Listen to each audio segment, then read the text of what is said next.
In about 8 days. I didn't realize it'd been that long. But anyway, just a couple of stories I want to relate was one that the man can take off for 6 weeks and go to Italy, but I'm in trouble if I take off for 1 day. I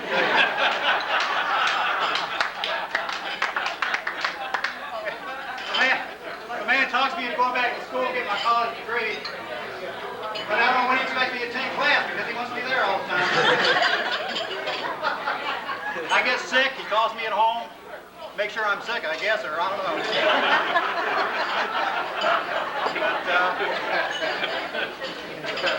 But, I say, John, that these 14 years, though, I've learned a lot.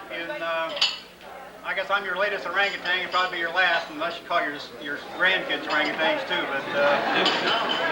But I've enjoyed the last 14 years, and I wish John the best of luck.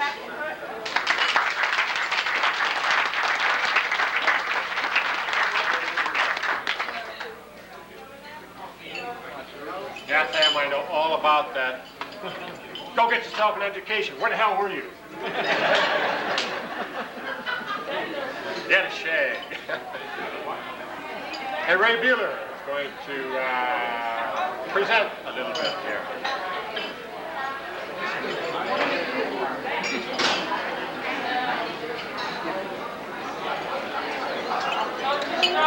Welcome everybody to Grand Central Station. Before I got here tonight, I want to be sure I made it to the right place. So I looked up in the telephone book to find out where the restaurant was. And if anybody ever looked in the restaurant book and saw restaurants, it's followed by retirement. So there had to be a little apropos, John. I guess this is what it's all about tonight, your retirement. Back in 1956, when I started with GE in Milwaukee, John was there. And all through my career, John's been there. He's always been one who you could go to and you could ask any problem, and John always had an answer. But he had a unique way of doing it. He had his grease pencil. He used to go up to the board, and before he even started anything, he'd write E equals IR.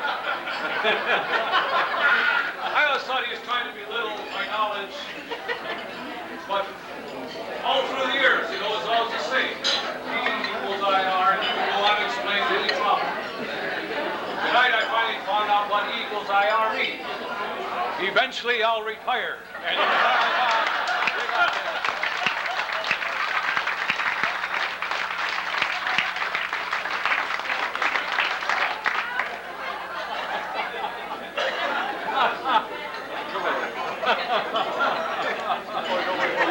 some of us have known John quite a few years. As I said, I go back to 1956. Anybody from the 908 group here, raise their hands. Okay, John, at least that group know you 23 years because that's what we've been down here.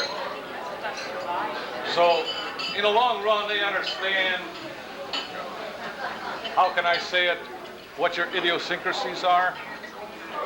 Your singing, which has always been rather harmonious, I'll have to admit. We have a trophy here. There's a few gifts that we like to give you on all this, to bid you fond adieu. This isn't for golf. The flag isn't a green, but it does stand for something that goes a little farther back. These are Polish eagles, if you want to really know what they're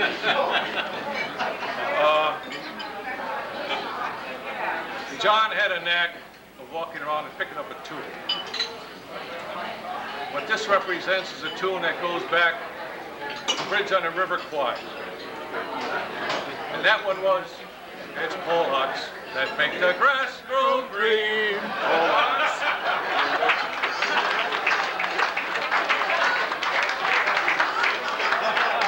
There you go. I'm sure you know that tune quite well. It goes back a long way.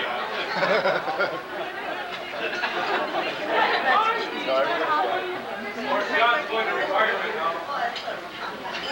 We kind of expect him to be standing or sitting in the back of his house, looking around, enjoying the heat, the sun, and the weather. Anybody that goes out there should at least have a hat. Because the sun does get awful warm and awful hot come summertime. But John had, as I say, certain idiosyncrasies. And one of them was he hated anybody who smokes. He can't stand anybody that's even close to him smoking. We never needed a canary to detect foul odors at GE. We had John. See, he could smell anything. Regardless of what it was, how small, he'd detect it first and let us know there's something wrong. Anyway, John, this hat is originally designed here for you to put on your head just in case you get burnt in the sun. But we know you got neighbors, and those neighbors, of course, don't understand that you don't like smoking. So, without being rude to them, if you just put on no smoking, well, of course, that would fit right there, and they will understand no smoking. Now, if you're out on the outside, don't you go away, John Howell. Hey, John! Come on back. Some people can't read. And I know you don't like to be rude or anything, John. So what we have here is a little fan that you can turn on. And that, of course, you put up there. Which is anybody from blowing smoke in your face. Now, and he will wear it. We talked about Christmas songs and Christmas tunes. Of course, everybody knows that nobody down at work knows when Christmas comes because John's singing these damn tunes all year round. And where's the speaker there? Believe it or not, those are Christmas tunes. I can't pick it up. I got it. Can anybody hear that? Yeah. Anyway, those are Christmas tunes, John. You wrap it around the side. And while you're sitting there, you can at least get around to enjoying a tune or two, singing to yourself. Very good. Congratulations, John. Thank you. We're not through it yet. Let me sit down for a while.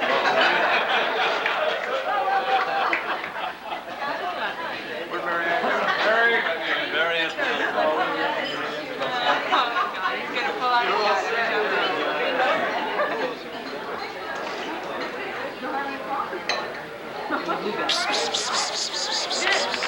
Don't anybody listen to this.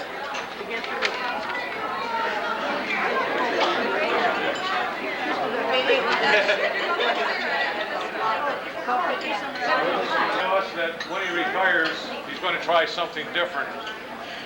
Fishing was one of the things. Now, I don't know that John's done any fishing prior or how involved he is in fishing. It's not an easy thing. If anybody thinks you just throw out and go there and line to catch fish, ask Arlen Bowen, he could tell you the whole story of life on fishing. It's not that easy. But you got to get out there and fish, and you need a fishing hat. Of course, you got to look. You can't look too prim out there, John. So you got to have this fishing hat with, of course, your little fish hooks and whatever you have on there. Kind of make it everything. You got to float here in case you fall in the water. Hold on, because that'll leave your hook. Band-aid if you get your finger caught in the hook. All these things are very important. So here, John, is your fishing hat. If this hat's missing, I'm going fishing. No, he's sunk down. He's not where he's going. So there you are, John. That's your fishing hat.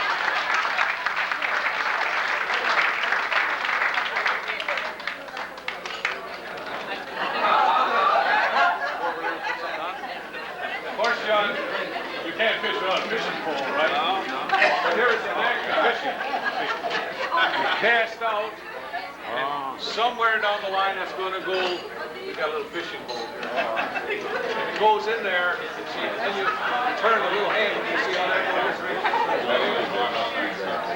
I'm trying turning the little handle. See what you... Hey, see what you can said, let me say this. You got this much fishing to do.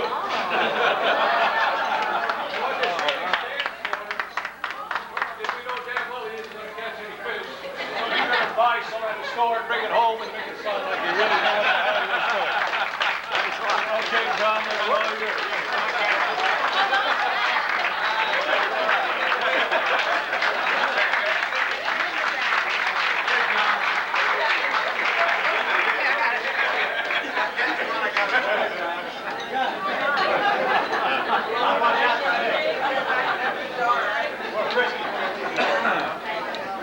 Through the years, somebody has always asked for one special gift. Bob Wetzel left, he said he needed golf clubs. Well, to say the least, we all chipped together, go for it. He never did buy the golf clubs. I think he went out and had a good time with the money. But anyway, John went to the other extreme. He just didn't ask for golf clubs, he wanted a car. And his car, of course, was a Cadillac. Well, we took our little get together and we said, let's see who will chip in to give him what. Well, this is what he got. That's your Cadillac, John. And I don't know how far down the block you'll go, but it's a start. From here on, you're on your own the next couple of months. It might be a good trade. I hope it's got gas in it. Oh, it does. It goes.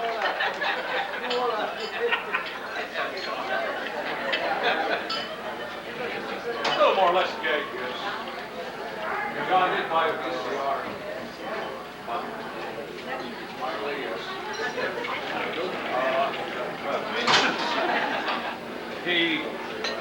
He loves music.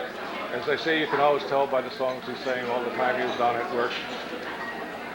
And, of course, the VCR is no good unless, or not a VCR, I'm sorry. CD, compact disc player. So we did get a couple of compact discs for you, John. Not knowing what kind of music you like, there's country music and there's classical. Country music for when you're all by yourself to stomp your foot on the floor, nobody knows. And when the people come over to visit, play the classical, you'll look really good. John, here you are. Classical. Thanks a lot. Appreciate it.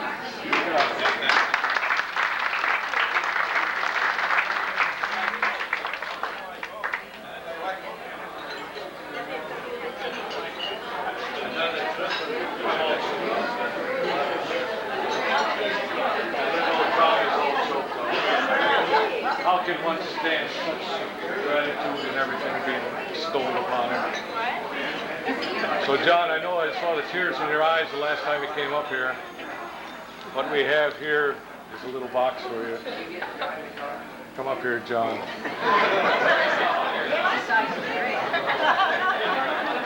Kind of a box of Kleenex.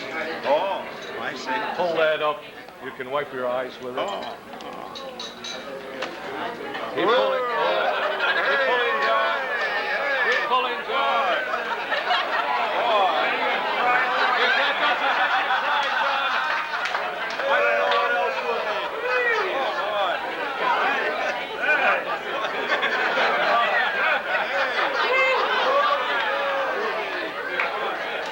Now you can buy a Cadillac. I'm expecting a 50 over the years. The drinks are on John.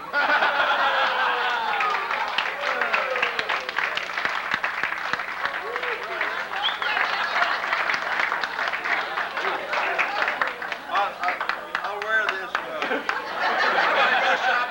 When I go shopping, I can just tear off one.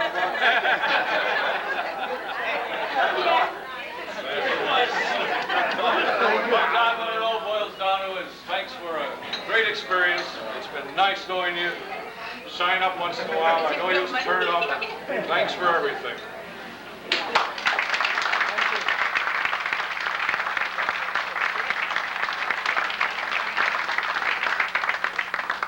Thank you, Ray. Mary.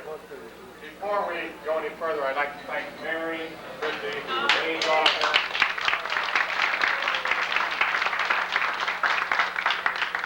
Now we'd like to have a word from Hilton Mound. That's a tough act to follow, and I don't have any money anyway, John, so I hope you're not waiting for that at the end. But it is one of the privileges and the pleasure